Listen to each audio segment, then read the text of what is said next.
What is going on, guys? I am so sorry for the delay. This one's on me, guys, but we're here. Everyone, not just guys, girls, everyone alike. We're back with another edition of Wrestling Republic's daily broadcast. And I am accompanied by my good friend, Anthony Ricciardi, head of opinions on this Thursday, May the 4th. Be with you. Star Wars reference out of the gates.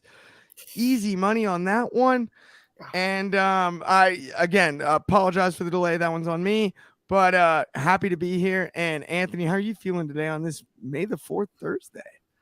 Yeah, it's a very interesting Thursday. It's one that we were digging for a throwback topic. I was trying to find something Star Wars There's something that we can mention during throwback.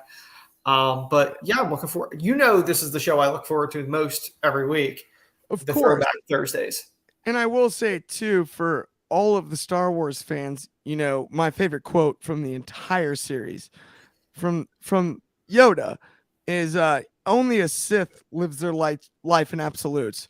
So while we went a little later than normal, there's no absolutes, and that would be a Sith move, is what I would say. You are the Star Wars expert. Am I on par with that? Yeah, I would have thought when you said Yoda quote, I thought you were going to go, there is no try, it's just do. I thought that would have been the one you would have went with. No. That one's too harsh. I like only a Sith lives his life in absolutes. There's just, there's a lot more going on. You can't. Clark, one of my favorites, and I know it's a little because we're talking about it. Why not? Oh, no, one of my favorites is one of the memes that's online, and it has the Jedi Council, and it said kid born in like 99, and going, you qualify for the 90s kid, but we will not grant you a seat at the council. Yeah, no, you don't make the table. Yeah, it's not gonna work. Either way, it's of course a Thursday, yes. and we always break down what happened last night on Dynamite, so we will do so. And it's a Throwback Thursday. We got a fun throwback topic too, because it is a fun anniversary for a fun throwback topic, and we'll get there. But I'm not just gonna give it away just yet. I'd stay tuned if I was you. I'm not you, but if I was, I'd stay tuned. And it's not just the one that's in the tag on the picture. There's another one that did not make the tag. So there's at least two that we're mentioning, but yes. Oh, 100%. I mean, you never know. I mean, we might even audible and come up with like 3 more. Who knows? We'll see. It's in the pipeline. I don't know. We'll see. You gotta run it up through the chain of command, get everything figured out. But let's get into the show for real. We had an explosive Dynamite last night. As usual, we are on the road to Double or Nothing, which is exciting. I think the big news, and I don't want to get ahead of things, but I do think the big news today is, and I don't know if either of us saw this coming. Let's get into this first, and it's funny because it's not in the show notes, Anthony, so I don't want you to be shocked. But I mean, whatever. 50,000 seats at Wembley for all out of the gates, out of the flipping gates. Yep. What in the world? Not how did this happen? But I want to know, why did this happen? I think part of it is that the UK audience and the Europe audience in general they rarely get, they get WWE a couple times a year. This is the first major show AEW is doing over there. So that contributes to it. Wrestling is very big. At least right now, as far as like the wrestling community, we just had, 80,000 people each night at Mania when we were there. So, the UK getting this major show, they've been asking for a Mania for years. Don't know whether or not that's going to happen anytime soon. This is a major show. And I think there's a lot of interest in it. And I think when they do a big show like this, it's not necessarily just the people in the UK that are going to this. There'll be people from other parts of Europe, and there'll probably be people from the States too that fly out there to go to a show. There's a lot of passion. The audience is not what it used to be when you and I were growing up, Clark. during the Monday night era where they were getting 8 million viewers for Raw every week. It's not the same thing. However, the audience that is there is insanely passionate. And in a lot of ways, this is the same thing with the collectors, collector of action figures, stuff like that. The stuff that's really popular is the stuff that, you grew up on, but now you got money. You have your own money that you can pay and either get a collectible you really want or go to a wrestling show that you wanted to go to, and now you can. It's the people that grew up with it that now have the financial resources that if they want to do something, they can. I think you're 100% spot on there too. And I think it's even more fascinating that they've already outsold the lowest selling show in Wembley history. Mm-hmm. So that the seller's out of the question. Yeah. And it's interesting. Initial reports on it for a stadium that was booked so late. Yeah. In the game. I mean, August is not far away. It's summer. Not. It's virtually summer, right? Yeah, it's 3 months away. Yeah. Call it spring if you'd like, but it's late spring at best. April showers bring May flowers. It rained today in Southern California, but it's probably the last time I'm seeing it for 6 months. and at the end of the day, to be on short notice, to sell 50,000 tickets is such an accomplishment.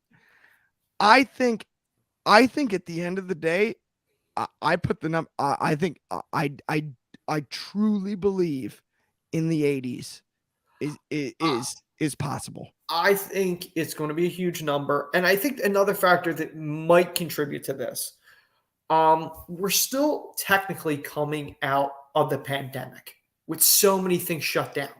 Yeah. So people weren't able to go to things. Oh, that's a great point. That's another factor. This is another major show in, at Wembley that, they, like I said, they don't typically get major. I mean, they get the UK promotions, but they get WWE once or twice a year.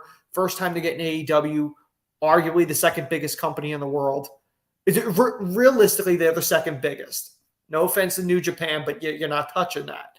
These are the two major promotions. So it's a major show. So people want to go. So it doesn't surprise me that there's passion there. And, say what you want about Tony Khan. There's enough to complain. There's enough. He doesn't know what he's doing, all this stuff. But at the end of the day, you are not taking that gamble of booking Wembley if you don't have some level of confidence that you're going to sell it out or at least get close or that you could cover it up so it looks like it's sold out. But there's a huge interest in it. I think absolutely. I mean, it's and I think that's where Chaos made an awesome point yesterday when we were discussing similar, and the ticket sales weren't even that high at that point. Yeah.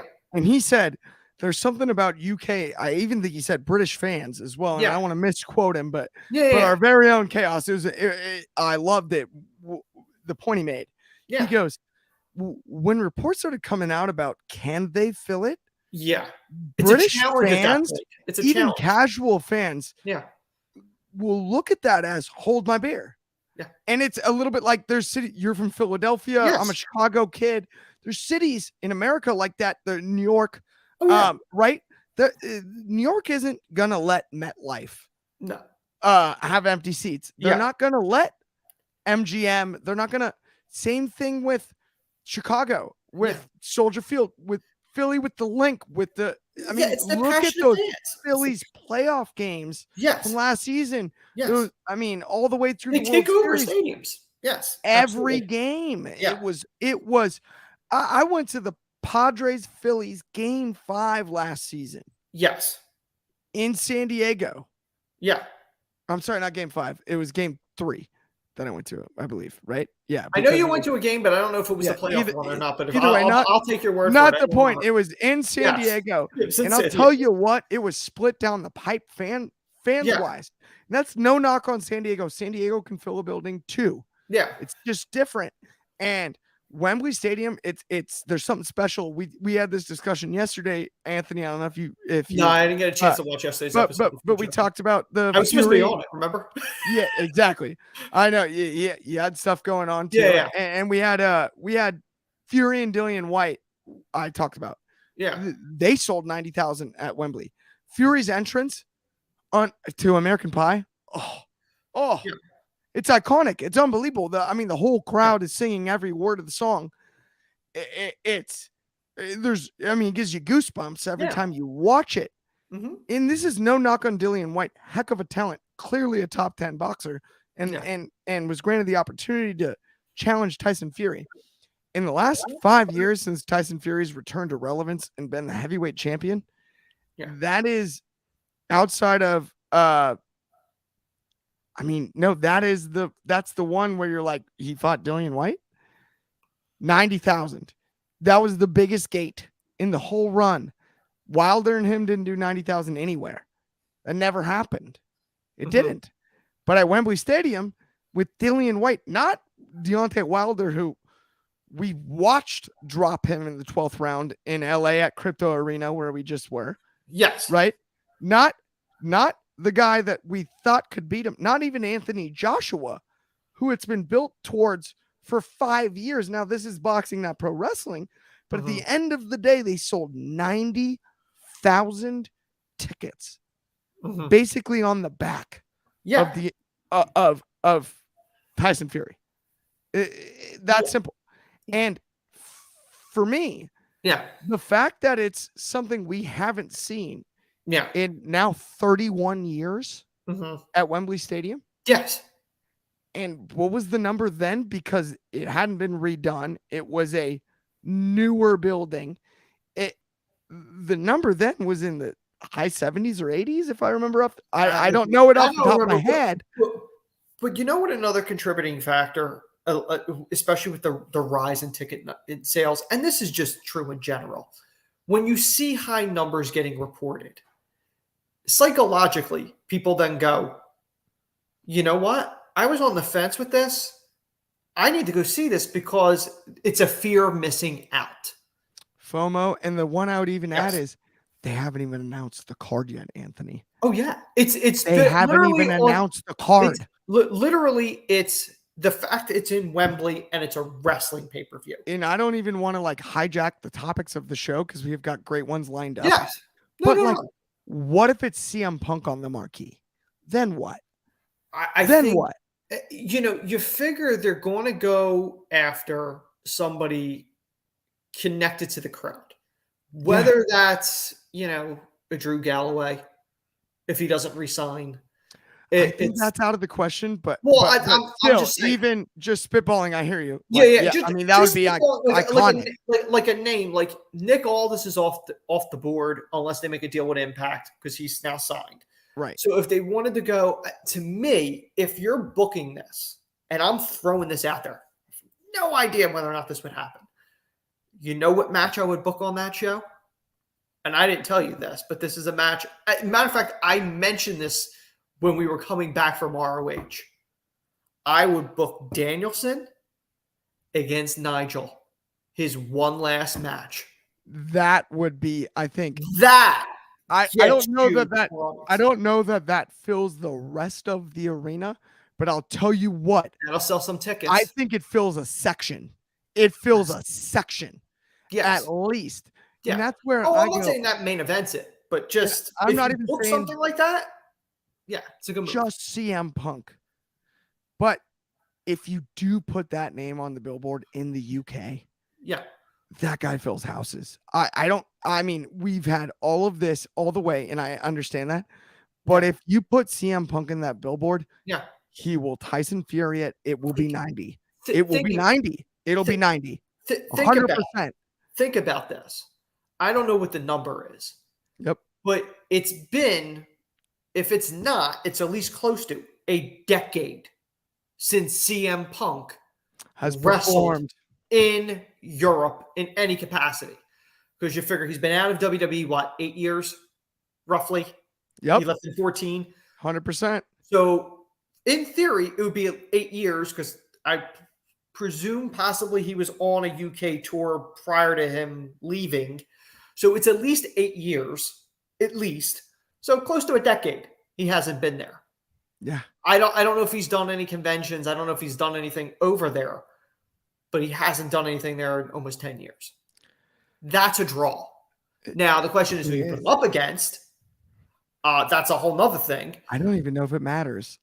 I don't think it matters, but and not even to realistically. Remember, I suggested Will Ospreay and shout out Ben Allison, but he was like, Will's not a draw in the UK. I go, now you have a UK guy to root for against CM Punk.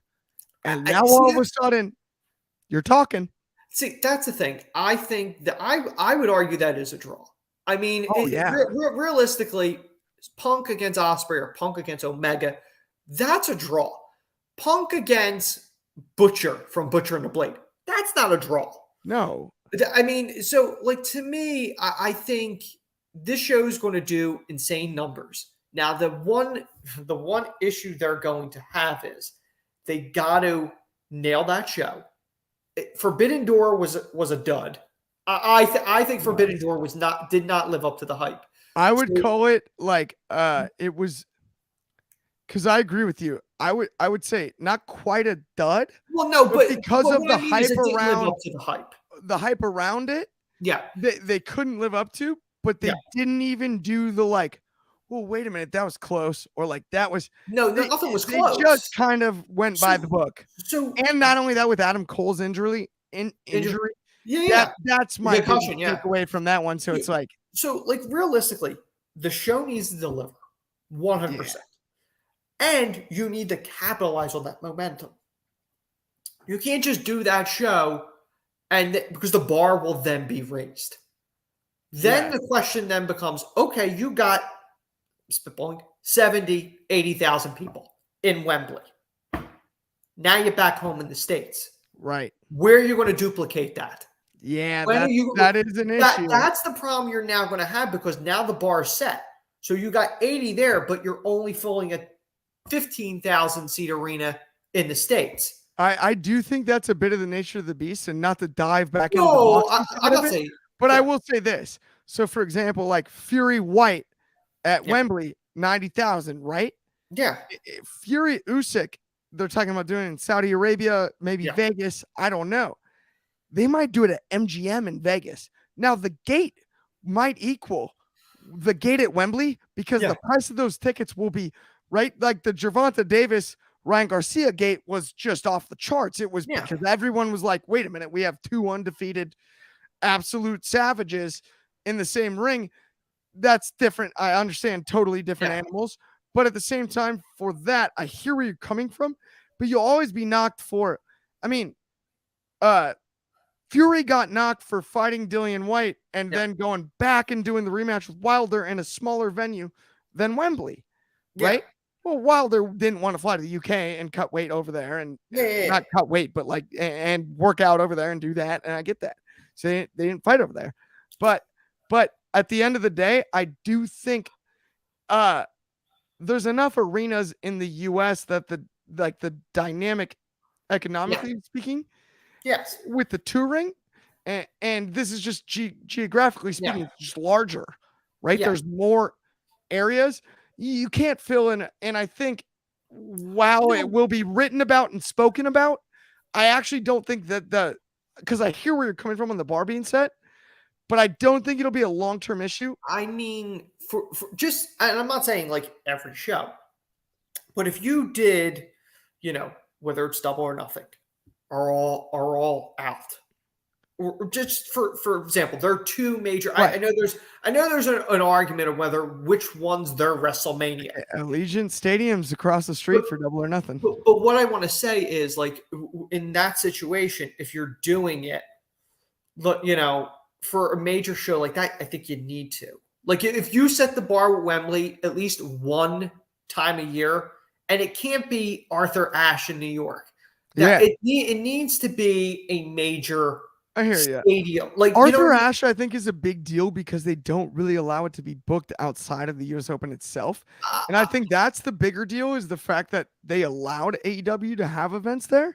I mean, than crowd size necessarily wise. the That's what I size mean. of the arena. Yeah, that's what I'm talking about. Right? Because I'm with Yeah. you on that. But that's the one thing I just Yeah, didn't yeah. want. Oh no, Like, I'm not. I'm not. but It's I very think cool that that they do it there, but Right. like if you're considering that the one quote unquote stadium show, no, it And- needs to be something way bigger than that is size wise. And then, by the way, we got a Yes. comment I think you're gonna love. Oh, Mart 76. Yes. Monster shout out, Mart. Kobe's buddy, the man, the myth. I miss you, dude. We need to catch up. But remember when TNA did like 10,000 in the UK? TNA Impact now. Yeah. TNA at the time. It's Spot on. It draws, it works, it matters. It's the move. It's funny and it's a little off topic, but is with Impact. I had wrote a piece a couple weeks ago about Impact being like the Moneyball promotion. I got you hooked on Impact now. No, I'm into it right now. I think it's great storytelling. One of the conversations you and I had, one of the comments that I got was, well, Impact only does small arenas, and the argument that I would make is, does it look visually better if it's a small arena and completely sold out, or a big arena and it's not very full? Like, right. Which one looks better? Like, at this point, Impact, we all know Impact's not competing with AEW or WWE. They don't have that budget. They've done that. They're chugging along. They're doing their own thing. So they're not necessarily competing with it. Visually, like, for me, like, I look at the content in the ring and the passion of the crowd. I don't care what the arena looks like, although the Rebellion Arena actually looked awesome. The one in Toronto, I believe, for when they did that show. That was a really cool arena. Crowd size is small, but it is beautiful venue. Yeah. So, I mean, that's the thing. Like, all these shows, they need to cater to the audience, but at the same point, the numbers of the crowd matter more to some people than others. But for AEW, that actually does want to compete and does want to continue to rise up, and they have the financial backing to do it, then you can afford to take this gamble. They were able to afford to take the gamble, but they didn't do it stupidly. They knew they would have enough, and I would not be shocked if, realistically, the doubt stories of, I don't know if they could do this, arguably that helped them in a lot of ways. I don't know where those stories came from, the doubt stories. Like, I don't know if anybody, I don't know if that was a story that, somebody went, hey, why don't you tell them that they don't know to create a buzz? It's possible. I think people do it all the time. So just in general, I think there was a lot of factors to contribute to this. I think it's going to be a massive show. I'm very much looking forward to watching it. So just in general, it's exciting. Anytime you're as a wrestling fan, and that's the thing, there's a difference. There's AEW marks, there's WWE marks, and there's wrestling fans. Yes. Wrestling fans want all the companies to do well. It's not the us versus them thing. And I feel like in a lot of ways, you got to distinguish that. I've never understood it as a huge longtime sports fan. Yes. I've never understood like the aggressive brand loyalty as a wrestling fan. Yes. If you see quality wrestling fan on the show you don't watch all the time, it should make you want to watch it more. That's what pro wrestling's about. Like, there are times where I'll complain about both shows. I got complaints about both for days. I got complaints about all of them. All the major shows. I've got complaints. But when they catch that magic, when they get you, when they get you, there's nothing like that feeling, and it's worth it. It's worth it. Even when it's bad, it's worth it on professional wrestling, because that's what you want to see is you want to be surprised, and for lack of a better term. At the end of the day, those that argue between professional wrestling and sports entertainment, here's news for you. They're the same thing. It's all professional wrestling at the same day. It doesn't matter what you call it. If you don't like a product, you don't have to watch it. 100%. So you don't have to bury the other product because you don't like it. Exactly. And I think that's a problem where it's very much an us versus them thing. But I know we actually do have a show to actually No, talk. I'll say this anyway. Honestly, we've got one more comment Yes, what do on you this got? conversation, so we'll stick with it. We're gonna numero one Superfly. Thank you, my friend. Once again, in the comments, in the chat. While it would be cool to see both All In and All Out, will Tony Khan be able to produce 2 pay-per-views back to back? We briefly discussed this. I'm gonna go first here, Anthony. Yeah, go ahead. I'm gonna say this. I absolutely believe it's possible, but because of the geography, I do think that there will be negative pushback over the fact that they're so close to each other. Absolutely. But if you put a show in Chicago and you put a show at Wembley, the way that this works out, if you book it even close to right, it will sell tickets, it will make money, it's good business, and it will work. I don't necessarily think that it's the smartest move to put them so close, but I don't know if there was another available date weather-wise at Wembley to book All In. And so you kind of got to go with the cards you're dealt, because you can't do Wembley in September or October or November. You just can't. It's going to rain. That doesn't work. Even if they sell out Wembley and it pours rain, nobody's in the seats. That's no good. But they can sell out whether it's Now Arena, probably not the Rosemont, maybe United Center in Chicago, for almost anything. They can. Chicago's a wrestling town's wrestling town, loves it to death. That building will be full. It'll be hot as could be, as usual, no matter which building they pick. You know, it's a difference of 8 to 9,000 fans there. And while there is an opportunity for us to be disappointed by the card at All Out, following All In, given the gravity of the situation, booking a stadium that size, I highly doubt that they won't be both massively successful. And that would be the answer that I would give. Anthony, you got thoughts on that one? Yeah, I just have 3 potential concerns with this because I know I think I know where the question's going because of how bad last year's All Out was.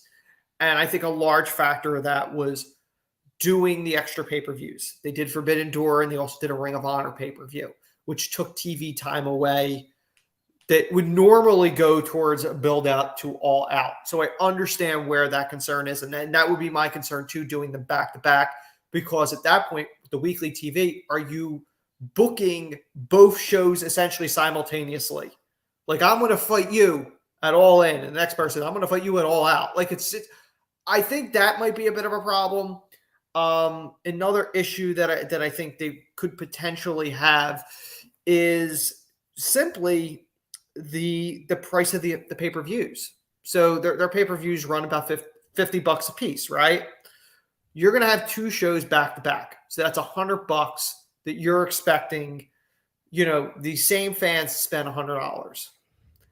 The economy is a bit rough. So $100 for a family of 4, they might be forced to choose. I think the smart play, in my opinion, is I think you need to do a deal where you can get them as a bundle. You pay less price than you would if you bought them separately. I think that's a smart play for the the. I hear where you're coming from, but I don't think there's as much. So for pay-per-view viewing, that's where I think it'll be affected. But for gate, no. I'm just saying potential issues from the audience watching at home. You're expecting them to pay $100 in 100%. A 1 week time period, as opposed to $50, but there's like a 4-month interval to it. Right. So I think that might be a factor in there, and just in general, it's going to be tough for them. It's going to be tough, and this is absolutely a test for them if they could do 2 major shows literally back to back like that and pull them off. You're going to get the crowd, like Clark said in Chicago. You're going to get the crowd, but at the same point, their last major, what happened last year is more remembered for what happened after the show than what happened during the show. And MJF returned after months of being away, but that wasn't the story Monday morning. The story was the press conference. So you're going to want to show that could really hit this out of the park for them and Right. to try to get closer to 2021's All Out and not 2022's. Like, you're trying to go back, and it's a gutsy move. It's an absolute gutsy move to do them back to back 1 week apart. I'm very curious to see what they're able to do with this, but it's risky.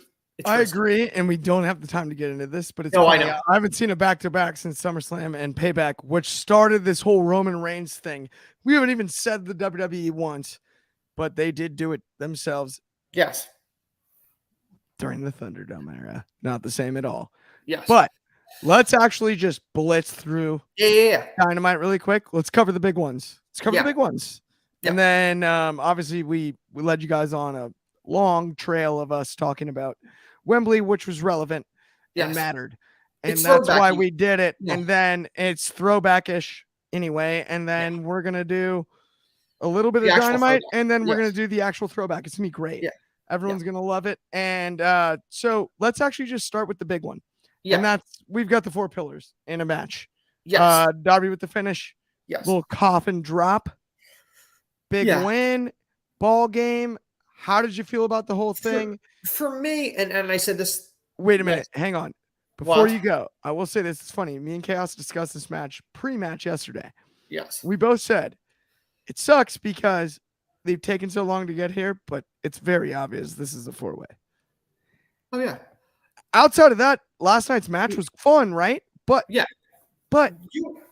took too long to get here, right? You and I had this conversation for the past 2 weeks when they first looked like they were, looked like it was a 4-way. Then they're like, oh no, there's going to be a tournament. And I said to you, I think it's a mistake. They should go 4-way. And I believe you said something along, oh, well, give the fans, make them wait for it. And then last week, again, the way it was going, I'm like, they wasted time. You should have just booked this as a 4-way from the get-go. And you could have still done these one-off matches or these tag matches.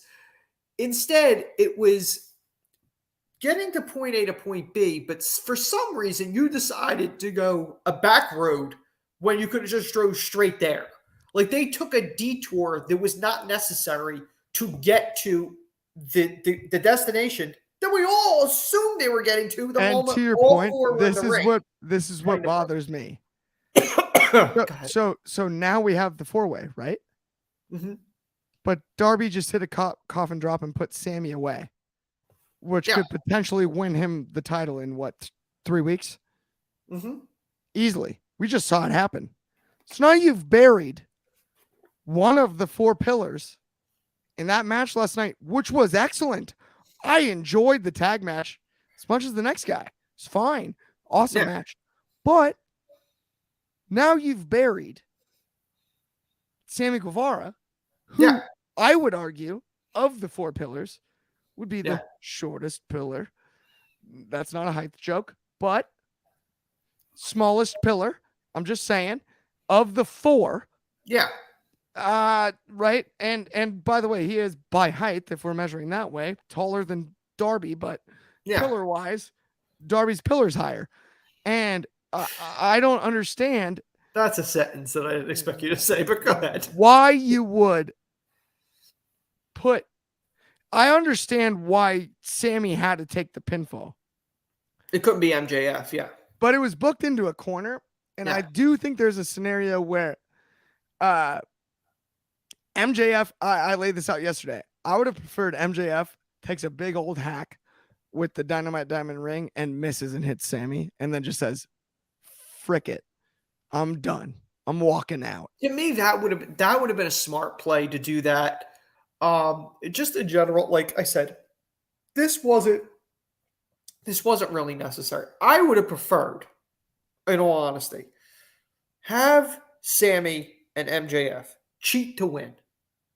And then when they think MJF's all happy, he thinks he got away with it. Absolutely.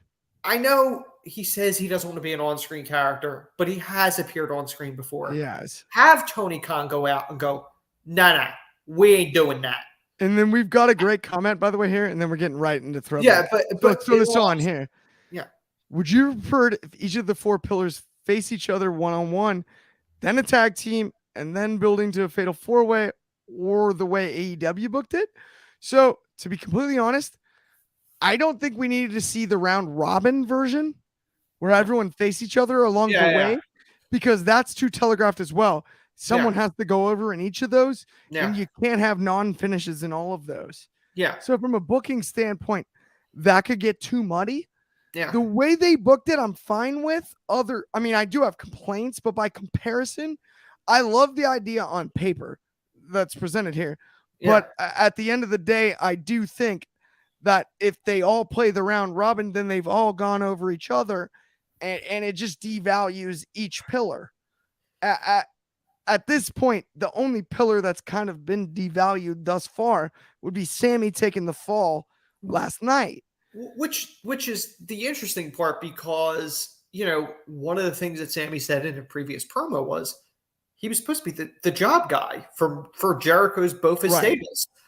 And, Sammy obviously is the safe choice to take the loss, because in all honesty, I think the way AEW looks at the four pillars, he's arguably, and again, I don't know, this is me speculating, I think he's the one that he's the least valuable of the four for them. I think they look at him as the least valuable of the four. I've long thought that Britt Baker was the fourth pillar anyway. So I mean, you're preaching to the choir here. If I'm going to be a fan and not the host of the show for a second, I'm a Britt Baker is the fourth pillar, not Sammy. Not that Sammy's not a freak talent; he's amazing at what he does, but he hadn't shown me anything that tells me that. So I think in a lot of ways that's how he's looked at, and considering he's taken the fall, it makes sense. MJF's not going to do it; he's the reigning champion. Darby's not going to do it because he's their Jeff Hardy. He's their high merch seller. He's not going to do it. Jungle Boy ain't going to do it because Jungle Boy, it's not the Luke Perry. Jungle Boy technically won, but without winning. All right. Yeah, Jungle Boy, I would argue MJF's the top, followed by Darby, Jungle, then Sammy. I think that's how they view them. I really do. 100%. I think that realistically, I believe that's how they're viewed. At the same time, though, Anthony, yes, I'm super stoked about the Fatal 4-Way, and let's get into throwback. Oh my, yes, let's throwback it up right now.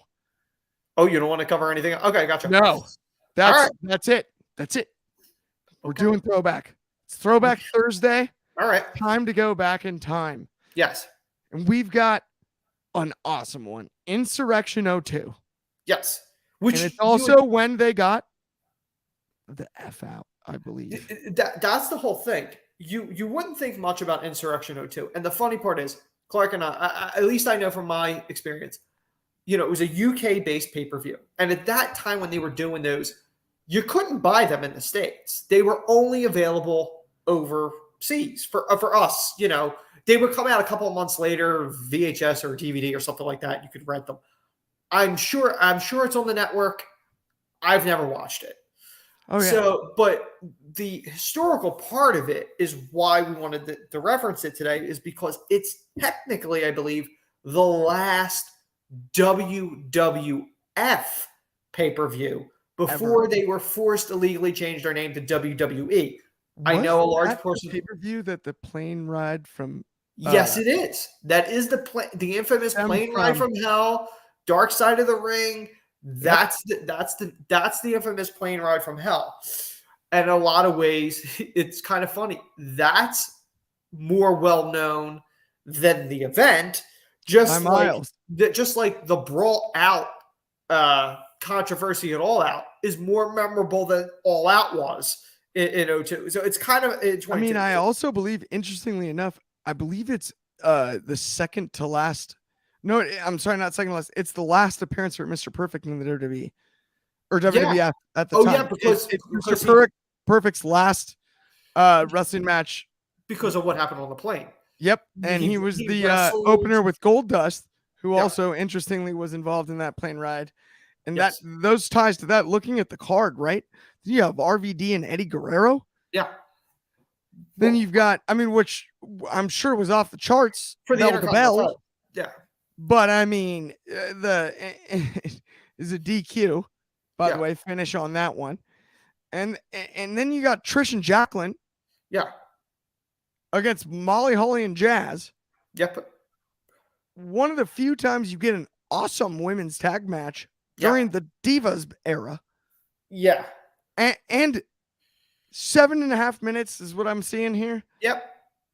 Wait, look at the next one, Clark. It's better than most. Beat Bradshaw. That's wild. In an 8-minute match. Yep.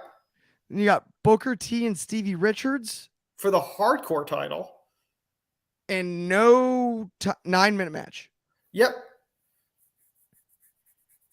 And then the Hardy Boys. I mean, it's here's the interesting part. The Mr. Perfect against Goldust. It's kind of funny because if you remember, they returned to WWE at the same Royal Rumble. Oh, yeah. They got hired off of that. So the Mr. Perfect got fired thing stemmed from the plane ride from hell because him and Brock wrestled on the plane, if I'm not mistaken. Yep. And so, then, Anthony, this will blow your mind. Yes. So it was Hardy's versus Lesnar and Sean Stasiak. Yeah. Is the How match. wild is that? It's not in the show notes, but that was a 6-minute and 42-second match. Yeah. Followed by Spike Dudley versus William Regal. Okay. Followed by Stone Cold Steve Austin versus The Big Show with Ric Flair as special guest referee. Also, not to back up, but the Spike Regal match was for the European title. And then, of course, in the main event, an absolute no-brainer, Triple H and Undertaker.